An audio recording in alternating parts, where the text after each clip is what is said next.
Hola a todos, soy la doctora María José Carrizo, médica cardióloga de la Unidad Coronaria del Hospital Padilla. El tema que vamos a tratar es el síndrome de bajo gasto. Para saber de qué se trata el síndrome de bajo gasto cardíaco, debemos saber qué es el gasto cardíaco y cuáles son los factores que lo afectan. El gasto cardíaco es la cantidad de sangre que bombea el corazón hacia la aorta y depende de diferentes factores como la edad, tamaño del organismo, la superficie corporal del paciente, si de acuerdo realiza, si tiene actividad física o no, y el metabolismo básico que tiene el organismo.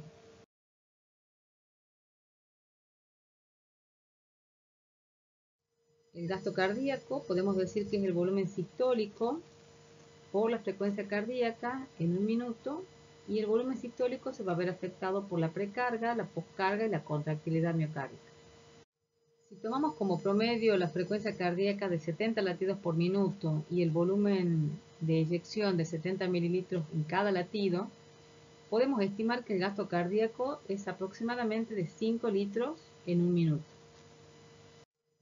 El gasto cardíaco varía de acuerdo a las necesidades de nuestro organismo.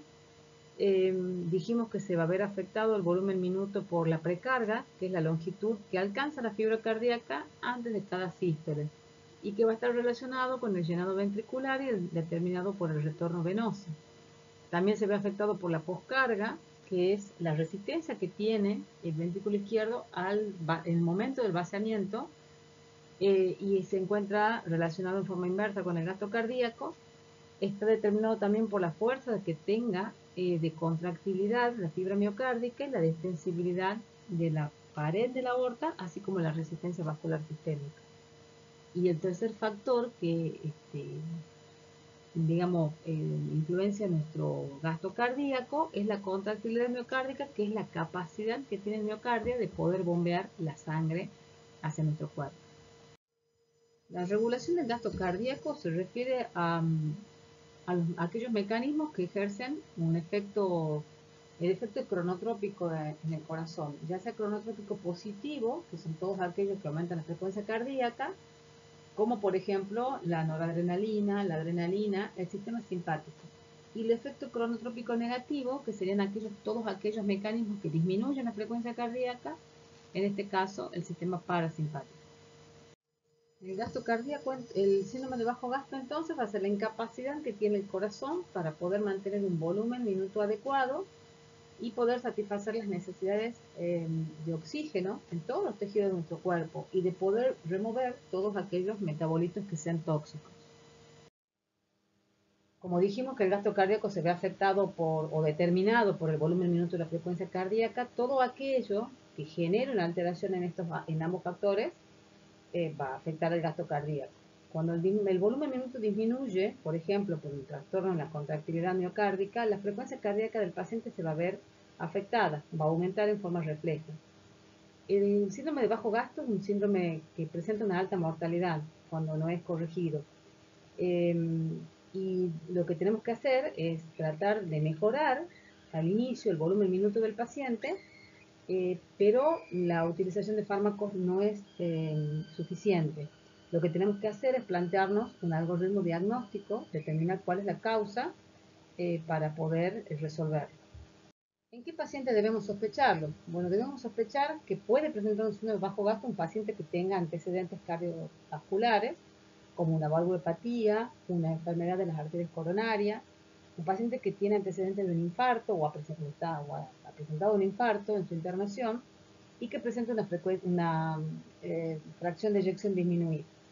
Pacientes con antecedentes de arritmias, una paciente que en su clínica presenta una mala perfusión periférica, deterioros del sensorio, elevación del ácido láctico.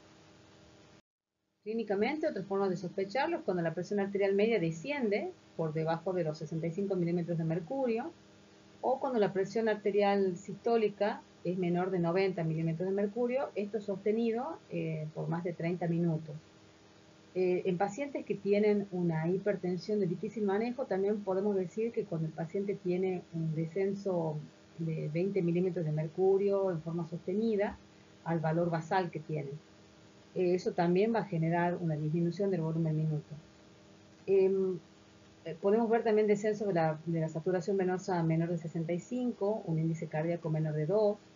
Clínicamente el paciente puede presentar oliguanuria o anuria, acidosis metabólica, y es útil en estos casos realizar un ecocardiograma para determinar cuál es la función ventricular. Es importante en los pacientes que tengan síntomas o signos de síndrome de volumen de bajo gasto, descartar primero la hipovolemia. El paciente que tiene hipovolemia y no la hemos descartado y recibe inotrópicos en forma inicial, lo más probable es que empeore rápidamente. Podemos utilizar maniobras como la maniobra de Trendelenburg y tomar la presión arterial en cualquiera de los miembros superiores y ver si se modifica la presión arterial. También si el paciente está lúcido y colabora, podemos utilizar maniobras como la variabilidad respiratoria de la presión arterial o la respuesta a la administración de fluidos. Tenemos entonces que plantearnos 3 pasos. Primero, determinar cuál es la causa que genera el síndrome de bajo gasto, mejorar el volumen minuto y minimizar el impacto sistémico que éste tiene para evitar las consecuencias mayores. Para determinar la causa tenemos que plantearnos posibles diagnósticos. Por ejemplo, si el paciente presenta un síndrome coronario, si el paciente presenta una arritmia, sea bradicardia o taquicardia, alteraciones del medio interno, y a través, si podemos un ecocardiograma o tenemos el antecedente de un deterioro de la función ventricular, si el paciente tiene una falla del ventrículo izquierdo, falla del ventrículo derecho, signos de taponamiento cardíaco, una falla diastólica o un gradiente dinámico. Múltiples son las causas que pueden evolucionar a un síndrome de bajo gasto. Aquello que disminuye la precarga, aumenta la postcarga o disminuye la contractilidad del corazón. Cuando tenemos disminuida la precarga, tenemos que ver si el paciente tiene un aumento del líquido intersticial por alguna causa. Si el paciente ha presentado algún sangrado excesivo, que también va a ser causante de la disminución de la precarga, una poliuria de alguna causa, pacientes en el respirador con una PIP muy elevada. En caso de pacientes que se encuentran cursando un postoperatorio inmediato, cuando son recalentados de manera rápida y excesiva, el uso inadecuado de drogas vasodilatadoras, taponamientos cardíacos, todo lo que pueda disminuir la precarga. Todo aquello que aumente la poscarga, como una hipertensión arterial no controlada, una hipertensión pulmonar o un recambio de válvula mitral, también puede generar un bajo gasto. Y la disminución de la contractilidad en pacientes con antecedentes de una fracción de eyección disminuida, pacientes que han sufrido un infarto, un infarto anterior, por ejemplo, que abarca gran parte del ventrículo izquierdo, cuando usamos drogas inotrópicas negativas o pacientes que presentan acidosis que no es corregida en tiempo y forma. Veamos entonces las posibles causas que pueden generar el síndrome de bajo gasto. Dijimos un síndrome coronario agudo, determinado por la clínica, por el electrocardiograma y el laboratorio. Tenemos que diferenciar el tipo de síndrome coronario que se presenta, si es un síndrome coronario agudo con supra o sin supra del ST, que requiera de hemodinamia o no de urgencia, si es un síndrome coronario de causa primaria o secundaria, y la posibilidad de la revascularización lo antes posible. En caso de que el paciente presente una arritmia con descompensación hemodinámica debe ser corregida. Sean o no las causas del síndrome de bajo gasto. Puede ser que el paciente ya esté en bajo gasto y la arritmia lo que va a hacer es aumentar, empeorar el cuadro. La taquicardia más frecuente que se puede presentar en estos casos es la fibrilación auricular. Por lo tanto, si produce descompensación hemodinámica, requerirá cardioversión eléctrica. También otras arritmias que la pueden requerir son la taquicardia ventricular o el flater auricular. Las taquicardias supraventriculares quizás puedan responder a maniobras vasovagales de inicio o masaje del seno carotídeo, pero si no, puede usarse adenosina para revertirlo, o una cardioversión eléctrica, de ser necesario y no contar con esta droga. o no poder utilizarla. Y las bradicardias también eh, van a generar una disminución del volumen minuto y tienen que ser tratadas con algún medicamento, empezando por lo más inocuo posible, como una nebulización con beta 2. Inotrópicos, se pueden utilizar la dopamina o el isoproterenol, la atropina en algunos casos, y hay pacientes que requieren de un marcapaso transitorio. También dijimos que las alteraciones del medio interno, eh, más que causar el síndrome de bajo gasto, van a agravar el cuadro, porque por ejemplo, una acidosis va a causar refractariedad de las drogas que nosotros estamos usando para corregir el problema. Un pH menor de 7,3 puede determinar un efecto inotrópico negativo. Es importante en estos casos valorar otros iones como el calcio, el fósforo, el magnesio y el potasio. Pacientes con antecedentes dijimos también de fracción de eyección disminuida, tenemos que tratar de determinar la causa, si no se conocía previamente, si son de causas isquémicas, agudas o crónicas, o miocardiopatía dilatada por cualquier otro origen. Tenemos que plantearnos si el paciente presenta signos de falla ventricular izquierda o derecha. En caso de falla ventricular izquierda, vamos a tener presiones de enclavamiento mayores de 18 milímetros de mercurio. Clínicamente, el paciente va a tener signos de hipoperfusión periférica, oligoanuria o anuria, deterioro del sensorio, tendencia al sueño, manifestaciones clínicas de congestión pulmonar, disnea, taquipnea, taquicardia, rales crepitantes, hipoxemia. Y por otro lado tenemos los signos de falla de ventrículo derecho. En caso de pacientes con hipertensión venosa, en estos casos los signos van a ser de una insuficiencia cardíaca derecha. Más que nada edema de miembros inferiores, hepatomegalia, ingurgitación yugular, en pacientes que tienen enfermedades o no previas de ventrículo derecho, por ejemplo, en hipertensión pulmonar. En estos casos, la presión de enclavamiento va a ser menor a 18 milímetros de mercurio y las presiones de la aurícula derecha se van a ver aumentadas. Estos pacientes, por lo general, no presentan signos de congestión pulmonar y suelen tener signos más que nada de hipertensión venosa. Otra causa menos probable es el gradiente dinámico, digamos, es poco común, digamos, de ver. Son pacientes que han tenido reemplazo de válvula aórtica y esto genera un aumento en el gradiente de tracto de salida por una reducción brusca al reemplazar la válvula aórtica. Los inotrópicos y vasodilatadores en estos casos tienden a aumentar la obstrucción, agravando el deterioro hemodinámico, y en estos casos en general se debe optimizar la frecuencia cardíaca y mejorar la precarga, para así mejorar los volúmenes de fin de sístole y diástole. También descartar en estos casos el taponamiento cardíaco, la falla diastólica, que ya dijimos que hay que optimizar la precarga y la frecuencia cardíaca, y el mismatch valvular, que también podría ser otra causa. Esto es cuando se recambia la válvula aórtica y el orificio de la válvula protésica no es el adecuado para el paciente y se genera una obstrucción residual significativa. Como ya dijimos, hay que optimizar el ritmo, la frecuencia y cualquier trastorno en la conducción auriculoventricular que se presente. Las alteraciones hidroelectrolíticas también son importantes de corregir. No solamente el diurético, el inotrópico va a mejorar el síndrome de bajo gasto. Tenemos que ver qué otros factores lo determinan y corregirlos. ¿Cómo voy a optimizar o mejorar el volumen minuto? Bueno, principalmente son 4, digamos, los pilares. Si tengo una precarga excesiva, voy a usar vasodilatadores o diuréticos. Si tengo una poscarga excesiva, vasodilatadores o vasoconstrictores. En caso de una frecuencia cardíaca inadecuada, las drogas o un marcapaso transitorio, y lo mismo para la sincronía auriculoventricular. Lograr mantener el ritmo sinusal.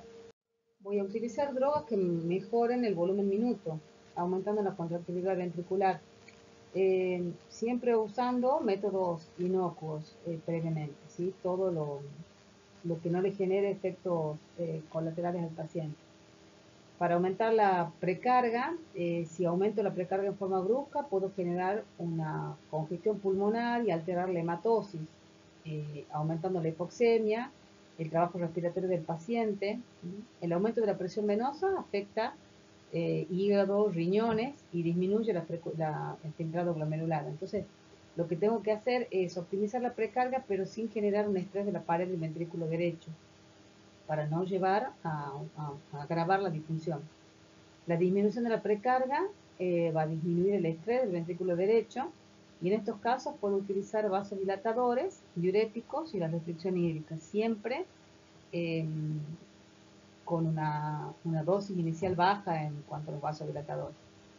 Una poscarga aumentada, al producir un aumento en el estrés parietal ventrículo izquierdo, tiene un efecto inotrópico negativo. Por lo tanto, debo manejar la poscarga con vasodilatadores, siempre teniendo en cuenta de no generar una hipotensión arterial en el paciente, porque esta hipotensión arterial va a dificultar o disminuir el flujo coronario y va a deteriorar aún más la función ventricular y el volumen minuto. Ya hablamos también de la importancia de controlar la frecuencia cardíaca, mantener el ritmo sinusal. El ritmo sinusal es importante porque debemos tratar de mantener la contracción auricular, que va a ayudar a que tengamos un volumen minuto adecuado, ¿sí? Entonces, es importante tratar de revertir alguna, por ejemplo, la fibrilación auricular.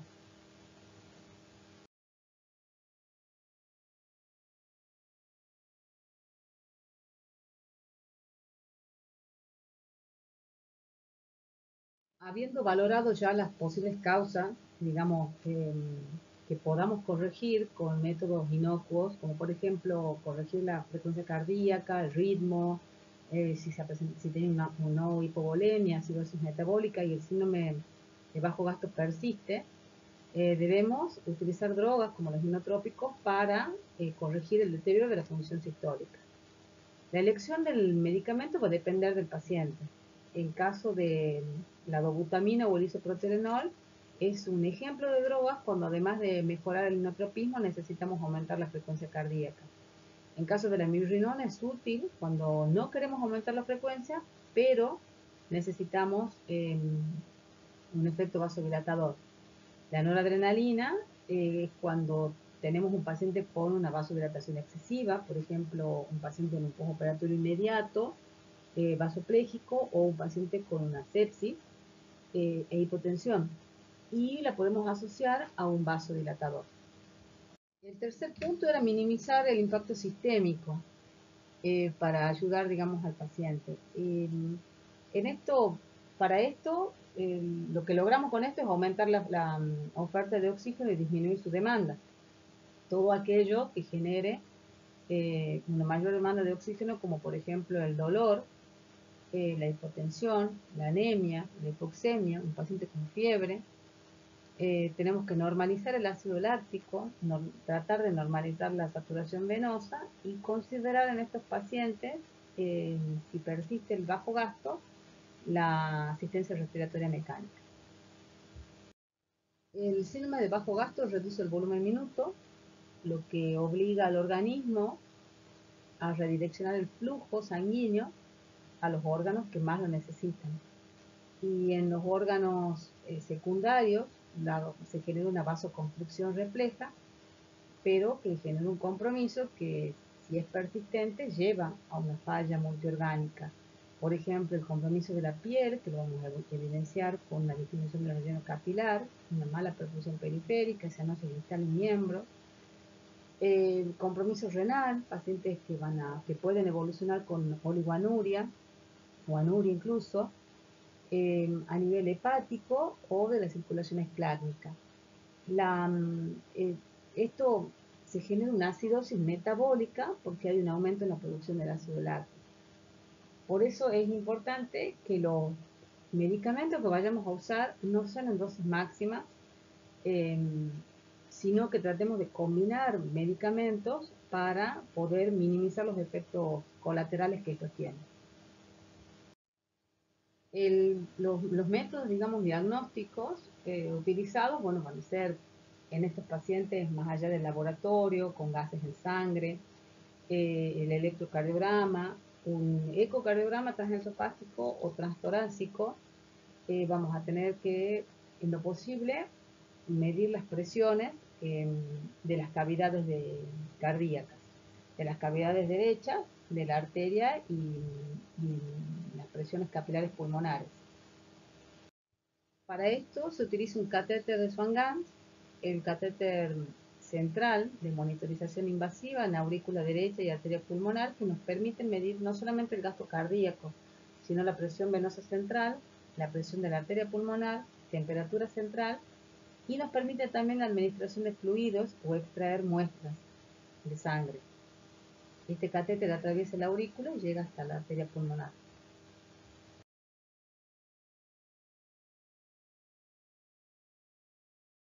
Entonces, tenemos múltiples utilidades para el catéter de Swan-Ganz. De acuerdo a los valores que obtengamos de presiones, va a ser la medicación que tengamos que elegir o el tratamiento a instaurar en el paciente.